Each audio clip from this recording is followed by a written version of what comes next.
आज बिल्कुल देखिए, ऐसा पहली बार हुआ है जब ईडी ने कार्रवाई करते हुए 3 लोगों के अकाउंट फ्रीज किए और ये क्रिप्टो करेंसी के अकाउंट है। चीन में ये सभी लोग बैठे हुए हैं। भारत से जो पैसा है वो चीन भेजा गया, वहां पर जाकर इसको क्रिप्टो करेंसी में तब्दील कर दिया गया। तकरीबन 400 करोड़ का ये पूरा घोटाला जो है बताया जा रहा है। आपको बता दें कि ईडी ने इस पूरे मामले में 2023 मई में मुकदमा दर्ज किया गया था। इस पूरे मामले में 4 लोगों की गिरफ्तारी भी ईडी ने की। ईडी की कोलकाता यूनिट इस पूरे मामले को इन्वेस्टिगेट कर रही थी और अब जब उस इन्वेस्टिगेशन के आधार पर ये तार चीन से जुड़ते हुए नजर आए। ये जो ऐप है दरअसल फिविन गेमिंग ऐप करके ये ऐप जो है वो लॉन्च की गई थी, जिसमें मल्टीपल गेम्स जो है वो कस्टमर्स को खिलाई जाती थी। शुरुआती दौर में फ्री में ये गेम खिलवाए जाते थे, लेकिन बाद में कुछ कूपन्स और कॉइन्स के जरिए पैसे जो है वो कस्टमर से लिए जाते थे। ये भी जानकारी मिल रही है कि जो पैसे लिए जाते थे बदले में पहले गेम जीतने के बदले पैसे दिए भी गए। बाद में जो अकाउंट क्रिएट कराए गए भारत के लोगों के, उस अकाउंट में जो पैसा उन्होंने जीता उसको विड्रॉ वो लोग नहीं कर पाए और इसी तरीके से घोटाले की शुरुआत हो जाती है।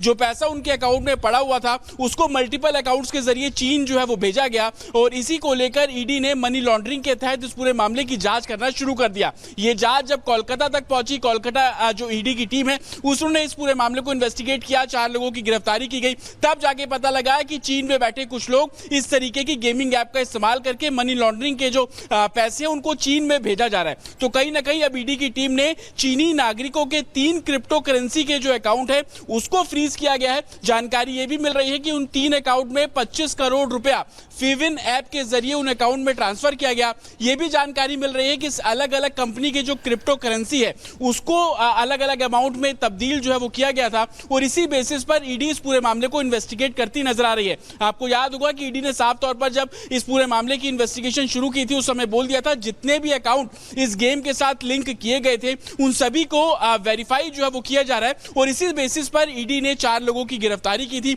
ये 4 वो लोग थे जिनकी अलग अलग भूमिका थी। कुछ लोगों ने जो अकाउंट खोलने का काम किया, कुछ इसमें ऐसे लोग थे जिन्होंने अकाउंट को तब्दील किया और क्रिप्टो करेंसी के जरिए पैसों को चीन भेजा और उसी सोर्सेज और उसी लिंक के आधार पर इस पूरे मामले में ईडी ने कार्रवाई की है। आपको बता दें कि जिन 4 लोगों की गिरफ्तारी की गई थी उन सभी के लेकिन जतिन ये भी कि इस ऑनलाइन गेमिंग का जो जाल है वो कहां तक फैला हुआ था, क्योंकि ऑनलाइन गेम जो है वो किसी को भी कंगाल कर सकता है, बर्बाद कर सकता है। लगातार मामले सामने आ रहे हैं, लेकिन जाल कहां तक फैला हुआ था?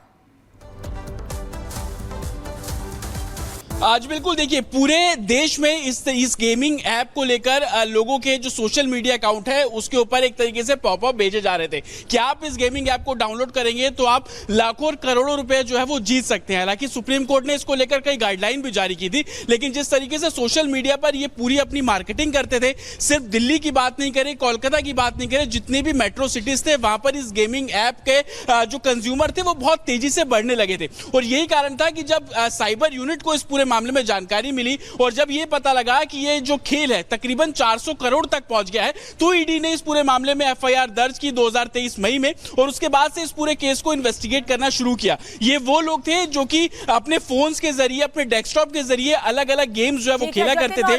फिविन गेमिंग देश भर में भी इसको लेकर कार्रवाई की जाएगी। ईडी ने 400 करोड़ रुपए फ्रीज कर दिए हैं। धन्यवाद आपका इस तमाम जानकारी के लिए। इस मामले पर आगे भी आपको अपडेट देते रहेंगे, लेकिन फिलहाल बताते हैं आपको दिल्ली से बड़ी खबर, जहां दिल्ली में पुलिस और बदमाशों के बीच मुठभेड़ हुई है। बता दें आपको कि 2 बदमाश इस दौरान घायल भी हुए हैं। दिल्ली के ख्याला इलाके का यह मामला है, जहां 2 बदमाशों को पुलिस ने 2 बदमाशों का एनकाउंटर किया है, 2 लोगों को अरेस्ट किया गया है। ख्याला इलाके में दिल्ली पुलिस की स्पेशल टास्क फोर्स के बीच बदमाशों की मुठभेड़ हुई, जिसमें बदमाश विकास और रमेश घायल हो गए। दोनों बदमाशों के पैर में गोली लगी है। पुलिस को बदमाशों के पास से हथियार, कई मामलों में पुलिस को दोनों की तलाश थी, हथियार भी मिले हैं पुलिस को। ये वो जगह है जिस जगह पर पुलिस और बदमाशों के बीच मुठभेड़ हुई है। इस दौरान 2 लोगों को अरेस्ट किया गया है, जिनका नाम विकास और रमेश बताया जा रहा है। दोनों ही घायल हैं और दोनों के पैर में गोली लगी है।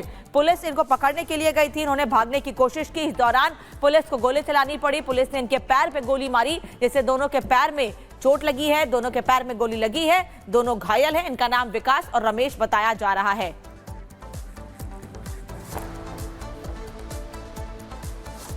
और चलिए इसी बीच आपको बता दें, यूपी एसटीएफ ने मंगेश यादव का एनकाउंटर किया। इसके बाद 23 सितंबर को आरोपी अनुज प्रताप सिंह मुठभेड़ में मार गिराया गया। मंगेश एनकाउंटर के बाद से यूपी पुलिस से कई सवाल किए जा रहे थे, एसटीएफ पर भी सवाल उठाए गए, लेकिन आखिर बिना बुलेट प्रूफ जैकेट और चप्पल में कैसे मुठभेड़ हुई, ये मुख्य तौर पर बड़ा सवाल था। मंगेश यादव की जाति यादव होने के कारण भी एनकाउंटर के आरोप लगे हैं। इन तमाम सवालों का जवाब दिया गया यूपी एसटीएफ के चीफ अमिताभ यश द्वारा। देखिए,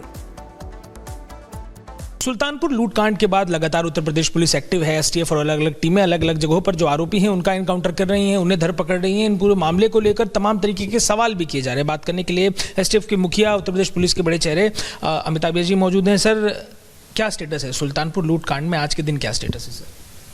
सुल्तानपुर ज्वेलरी शॉप डकैती में कुल 14 अपराधी प्रकाश में आए थे। इनमें से 3 अभी भी वांछित हैं। ये 3 वो अपराधी हैं जिन्होंने दुकान के अंदर घुसकर डकैती की वारदात को अंजाम दिया था। इसके अलावा अन्य अपराधी सपोर्टिंग रोल में थे और इस गैंग का जो सरगना है वो भी बाहर से पूरी गतिविधियों को मॉनिटर कर रहा था, उसका संचालन कर रहा था। 3 अपराधी जो वांछित हैं उनकी तलाश की जा रही है। उन तीनों पर 1-1 लाख रुपए का इनाम घोषित है। 2 अपराधी पुलिस मुठभेड़ में मारे गए हैं और बाकी अन्य गिरफ्तार हो चुके हैं। मंगेश यादव का एनकाउंटर होता है सर, उसके बाद काफ़ी विवाद होता दिखता है, पॉलिटिकल एलिगेशंस लगते हैं या तमाम कास्ट को लेकर बातें की जाती हैं। कैसे देखते हैं आप इस पूरे एलिगेशन को? पॉलिटिकल एलिगेशंस का तो मैं कोई जवाब नहीं दे सकता, लेकिन जो भी अपराधी इसमें शामिल थे वो सभी पेशेवर थे। ये गैंग अंतर्राज्यीय गैंग है डकैती का, और इस गैंग ने थोड़े दिन पहले ही गुजरात में एक बड़ी बैंक डकैती की थी और उस गैंग का अनावरण भी हुआ था, वहाँ जेल भी गए थे। इनका जो मोडस ऑपरेंडाई है वो गुजरात में और सुल्तानपुर में लगभग एक ही था। इन्होंने 2 मोटरसाइकिलों की चोरी की और उसी मोटरसाइकिल से घटना को अंजाम दिया था। यहाँ सुल्तानपुर में इन्होंने एक गेट अवे व्हीकल अलग से रखा था, क्योंकि जैसे ही घटना के बारे में जानकारी पुलिस को होती तो ये अलर्ट साउंड हो जाता, इसलिए इन्होंने मोटरसाइकिल के अलावा एक अन्य व्हीकल रखा था जिसमें सारा माल और अपराधी बैठ करके फरार हो सके। तो संपूर्ण घटनाक्रम का अनावरण हो चुका है। काफ़ी हद तक माल की बरामदगी हो चुकी है। गोल्ड जितना भी गया था उतना सारा बरामद हो गया है।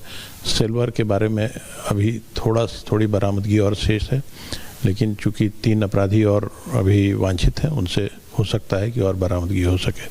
परिजन सर, अनुज सिंह के परिजन, चाहे मंगेश यादव के परिजन हो, तमाम लोग कह रहे हैं कि एनकाउंटर फर्जी है। कई सारे पॉलिटिकल पार्टीज एलिगेशन लगा रहे हैं फर्जी एनकाउंटर का। इसे कैसे देखते हैं आप?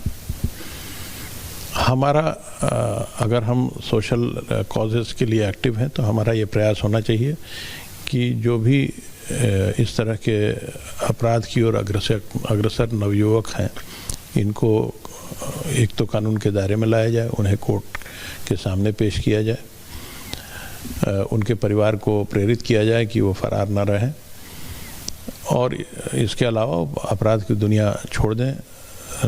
समाज में काम करने की बहुत सारी अपॉर्चुनिटीज़ अब हो गई हैं। मेहनत करें और समाज को भी, देश को भी आगे बढ़ाएं।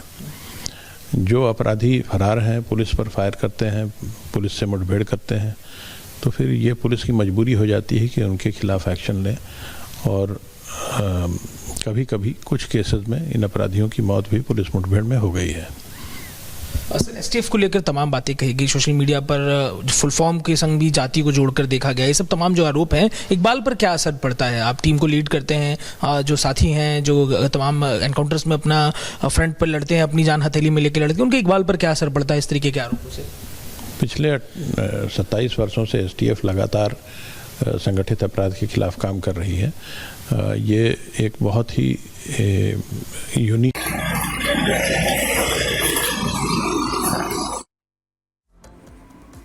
तो उत्तर प्रदेश में अपराधियों के खिलाफ लगातार कार्रवाई की जा रही है और एसटीएफ जो कार्रवाई कर रही है उस पर लगातार सवाल भी खड़े किए जा रहे हैं। हालांकि